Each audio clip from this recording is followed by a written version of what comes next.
WhatsApp guys, welcome back to Stop Academy. मैं मयंक पालीवाल, आपका accountancy का मेंटर।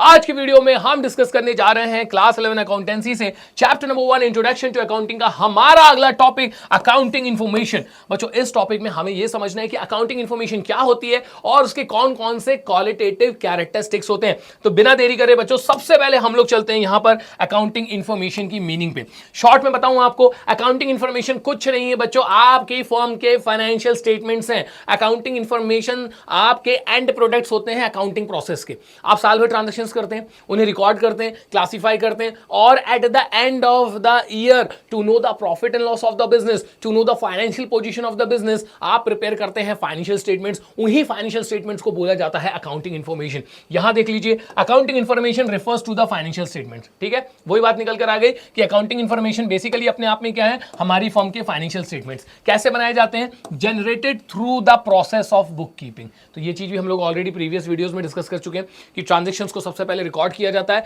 एंड देन आफ्टर उन्हें क्लासिफाई किया जाता है। इसी प्रोसेस को क्या बोला जाता है, बुक कीपिंग। उसके आगे आप उसे क्या करते हैं, समराइज करते हैं, जहां पर आप फाइनेंशियल स्टेटमेंट्स को प्रिपेयर कर रहे होते हैं। तो अकाउंटिंग इंफॉर्मेशन क्या है, हमारे फर्म के फाइनेंशियल स्टेटमेंट्स हैं, कैसे बनाए जाते हैं, तो आपको उसे बनाना होता है with the help of book keeping. आगे आपसे बोला जा रहा है uses of which helps the users to arrive at decisions. क्यों बनाए जाते हैं financial statement?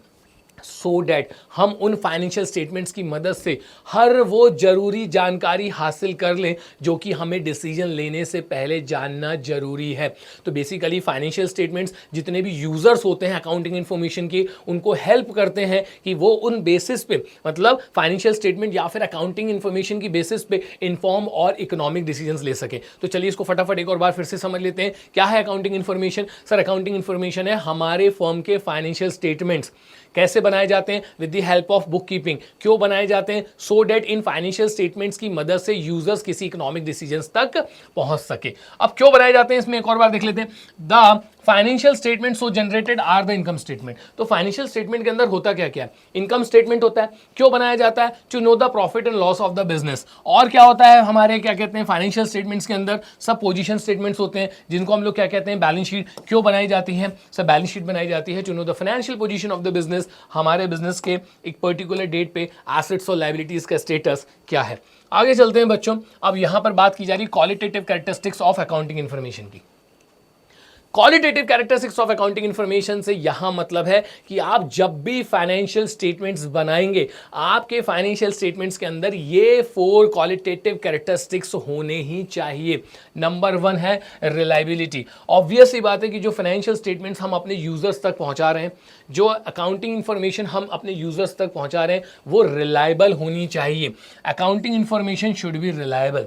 Reliability of accounting information means it is verifiable. तो जो भी फाइनेंशियल स्टेटमेंट्स आपने प्रिपेयर किए हैं, उनके पीछे ना बच्चों आपके पास प्रॉपर डॉक्यूमेंटेशन होना चाहिए। जो भी ट्रांजैक्शंस आपने रिकॉर्ड करे हैं, उनके पीछे प्रॉपर वाउचर होना चाहिए। तो आपके जो भी फाइनेंशियल स्टेटमेंट्स बनाए गए हैं, ये जिन भी ट्रांजैक्शंस से बनाए गए, ये सारे के सारे ट्रांजैक्शंस और आपके फाइनेंशियल स्टेटमेंट्स वेरीफिएबल होना चाहिए, free from bias and material errors. और आपके फाइनेंशियल स्टेटमेंट में किसी भी तरीके का कोई पर्सनल बायस और किसी भी तरीके का कोई मटेरियल एरर नहीं होना चाहिए। तो पहले कैरेक्टरिस्टिक्स क्या है हमारे फाइनेंशियल स्टेटमेंट की या फिर अकाउंटिंग इंफॉर्मेशन की, कि हमारे अकाउंटिंग इंफॉर्मेशन रिलायबल होने चाहिए। उनको आपको कुछ इस तरीके से प्रिपेयर करना है कि हम उनके पीछे के जो ट्रांजैक्शन है उनको कभी भी वेरीफाई कर सके। नेक्स्ट होता है बच्चों रिलेवेंस। रिलेवेंस का मतलब होता है इंपॉर्टेंस। इंपॉर्टेंस का मतलब यहां पर यह है कि हमें वो हर जरूरी जानकारियां अपने फाइनेंशियल स्टेटमेंट्स के माध्यम से अपने फाइनेंशियल स्टेटमेंट्स के यूजर्स तक पहुंचानी है, जो कि उनका जानना जरूरी है किसी भी डिसीजन को लेने से पहले। तो आपके फाइनेंशियल स्टेटमेंट कुछ इस तरीके के होने चाहिए कि सारी जरूरी जानकारियां वो यूजर्स तक पहुंचा सके। आपके फाइनेंशियल स्टेटमेंट में किसी भी तरीके का कोई मटेरियल फैक्ट कंसील हमको नहीं करना है, कोई भी जरूरी बातें छुपानी नहीं है। यहां आपसे बोला जा रहा है accounting information must be relevant to the users. मतलब हर वो जरूरी जानकारी इसके अंदर होनी चाहिए जो कि इन लोगों का जानना जरूरी है। आगे आपसे कह रहे हैं information is relevant if it meets the needs of the users in decision making. तो जितने भी आपके अकाउंटिंग इंफॉर्मेशन के यूजर्स होते हैं, जस्ट लाइक ओनर, इसके अलावा creditors, landers, government, taxation authorities, researchers, ये सारे आपके अकाउंटिंग इन्फॉर्मेशन के बच्चों यूजर्स होते हैं।